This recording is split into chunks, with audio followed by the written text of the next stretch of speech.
Welcome to the snapshot of The 5 Love Languages, The Secret to Love That Lasts by Gary Chapman. Here, we'll explore the key insights from the 5 love languages. Introduction. Every person expresses their own version of love, like a dialect within a language. For example, you may express your love by complimenting your partner on their work, while they may show you their love by giving you frequent hugs. These differences have been broken down into 5 categories and are known as the love languages. 1. Words of affirmation. You greatly appreciate compliments and encouraging words. 2. Quality time. You love when your partner puts down their phone and gives you their undivided attention. 3. Receiving gifts.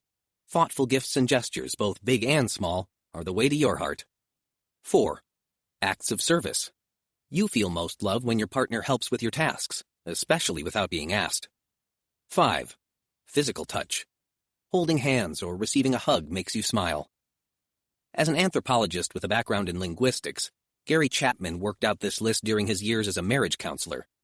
Over the course of many sessions, he learned that one person may express their love to their partner differently than their partner may need it. Once he understood that, he was better able to help the couples he worked with. In this snapshot, you'll discover your primary language and learn how to speak all of them so you know how to show affection to those you love. What happens to love after the wedding? Have you noticed that some couples meet, fall in love, and get married at breakneck speed, only to have their relationship burn out just as quickly? Maybe you've experienced this problem in your own relationships.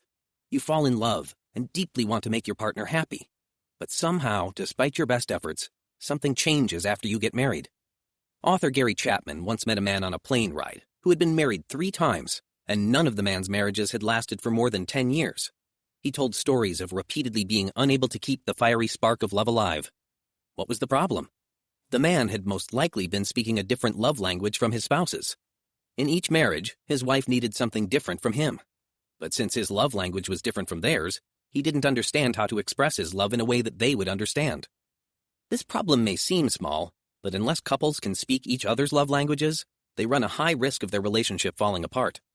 Not showing affection for your partner in a way that they appreciate often leads to pent-up resentment, bickering, and an inevitable breakup. Falling in love. Have you ever fallen deeply in love? Do you remember how exhilarating it felt? Your partner seemed like the most brilliant person imaginable, even if they had no means of supporting themselves or any goals for their future. But at the time, you didn't think that would be a problem. You may have known of other couples that fell apart for similar reasons, but you were going to be different. You two had something truly special. Despite this, you eventually grew annoyed with your partner's lack of purpose. Your unrealistic hopes and dreams faded, leaving behind disappointment. What happened afterward? Did you grit your teeth and stay in the relationship? Or did you end the relationship and move on? A study run by psychologist Dr. Dorothy Tenner concluded that the emotions of being in love last for an average of 2 years. After that, strong emotions begin to fade. Nevertheless, there are couples that have remained together for 30, 40, even 60 years. How have they been able to make their love last so long? To love someone truly, you must understand that love is far more than a giddy rush of emotions. Love is more than bursts of fiery passion. Love requires commitment and dedication, and understanding the 5 love languages will help you in this task. Love language number 1. Words of affirmation. A woman once came home from a long day at work. Her husband knew she was tired, so he made dinner, washed the dishes, and left her alone at the table so he could finish up the rest of the laundry. To his surprise, he found his wife in tears when he returned to the dining room. When he asked her what was wrong, she wiped away her tears and said that she didn't feel that he cared for her at all. He was shocked. He had just spent the entire evening making sure that she didn't have to lift a finger. But as he listened, he realized that he had made a crucial error. He had barely spoken to his wife at all. If you feel loved and understood when your spouse gives you compliments or encouraging words, your love language might be words of affirmation. The woman in this story came home hoping that her husband would say something positive about the long hours she was putting in at work. Even though he spent time completing tasks for her, she did not feel loved because he was not speaking to her. Words of affirmation are not limited to compliments. If your partner's love language is words of affirmation, they will appreciate kindness and humility in your speech. Words of affirmation should not only be given to your partner either, but also to others about your partner. Your partner might eventually hear about it and will appreciate your love all the more. Love language number 2. Quality time. Time is money. We only have a limited amount of it, and when we don't feel that we have spent it well, we call it wasted time. In the digital age in particular, we've created lots of ways to waste time with activities like scrolling endlessly through Twitter or binge-watching shows on Netflix. There are so many screens and people on chat apps vying for our attention, and sometimes we forget to pay attention to the person who shares our living space, even though they obviously desire our company the most. If your love language is quality time, you most look forward to uninterrupted time spent with your spouse. It's discouraging to feel that you have to compete with the TV or their cell phone for their attention. You enjoy spending time with them on engaging activities, like going out on dates or taking road trips together. Quality time also involves learning self-expression. If you barely talk when you are together, you may still feel lonely and unloved. Finding out your partner's feelings and sharing your own is a crucial aspect of quality time. Love language number 3, receiving gifts. Eric and Kelsey, both huge baseball fans, went on a first date to a minor league baseball game. During this game, Eric caught a home run ball. A few days later, Kelsey received a package from him. It was the home run ball in a specially made case that was marked with the date on which Eric had caught it and a brief message just for her. Eric and Kelsey continued dating and were married 2 years later. After 15 years of marriage, Kelsey still kept that baseball in its case on her dresser. It was one of her most important gifts she had ever received. If your spouse's love language is receiving gifts, it doesn't mean they expect you to spend all your money on expensive trinkets. They appreciate meaningful gifts, like reminders of important moments in your relationship. Flowers are a popular gift for a reason. They're a simple and unexpected way of expressing love. Your presence can also be a gift. This differs from the language of quality time in that you may not even need to say a word. A wife in a couple that the author worked with divulged that she was upset that her husband left for a softball game soon after their baby was born. On the other hand, the husband remembers the day differently. He was so excited to run to the game and tell his teammates about his new son. Had he known how powerful just his presence could be, her anger and hurt might have been avoided. Sometimes, when your partner is experiencing something unique or difficult, just having you there might be all that they need. Love language number 4, acts of service. When Michelle began working on her grad school thesis, her husband Brad stepped up big time. He kept their home clean, prepared meals, and took care of any other tasks that cropped up. Michelle could work on her thesis without worry, knowing that he was doing his best to help her out with the other things in her life. Even though she did not have the time to spend with him while she worked, she still felt loved.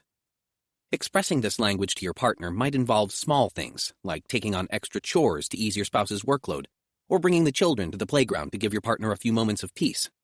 Acts of service can be a tricky love language to navigate.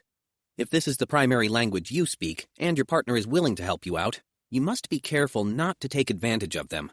To avoid this, it helps to be willing to break outside of traditional marriage roles. If you work outside the home and your partner does all the cooking and cleaning, it may help to take on one of these tasks yourself. Love language number 5, physical touch. Touch is the one sense that is not limited to a specific area of the body.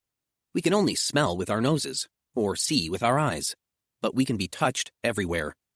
Studies have even shown that physical touch can drastically improve the probability that babies will have healthy emotions as they grow older. And touch continues to be powerful and important throughout our lives. Touch is also not limited to sexual foreplay or intercourse itself, and it doesn't have to be a grand public display of affection either. Brief hugs and kisses and hands on the shoulder are just as important and fulfilling for someone who speaks this love language. Your partner may want a reassuring hug in the morning before they leave for work, or they may want to hold your hand while you walk through the mall. Pay attention to how your partner responds to each touch, and be willing to change if necessary. Discovering your primary love language. To figure out your love language, ask yourself 3 questions. What do you most often ask your partner for? Do you want them to help with household chores? Do you want them to hold your hand when you go for walks?